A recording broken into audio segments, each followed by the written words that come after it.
ঢাকার আশপাশের প্রাথমিক স্কুলে পড়া প্রায় ৯০%-এরও বেশি শিশুর লালায় উচ্চমাত্রার ক্ষতিকর নিকোটিন পাওয়া গেছে। গবেষণায় দেখা গেছে পরোক্ষ ধূমপানের ফলে শিশুদের ফুসফুসে ঢুকছে এই বিষ। রাজধানীর সেটআপ মিলনায়তনে প্রজ্ঞা আয়োজিত গোলটেবিল আলোচনায় বিশেষজ্ঞরা এই তথ্য দিয়ে তামাক নিয়ন্ত্রণ আইনকে আরও শক্তিশালী করার দাবি জানান।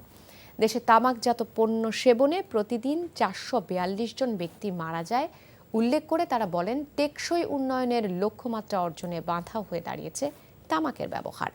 তামাক চাষের ফলে দেশের ৩০% বন উজাড় এবং ১ লক্ষ একরের বেশি জমি ব্যবহৃত হচ্ছে, যা খাদ্য নিরাপত্তায় হুমকি তৈরি করছে বলে জানান আলোচকরা। তামাকজাত দ্রব্যের খুচরা বিক্রি নিষিদ্ধের দাবি জানান তারা।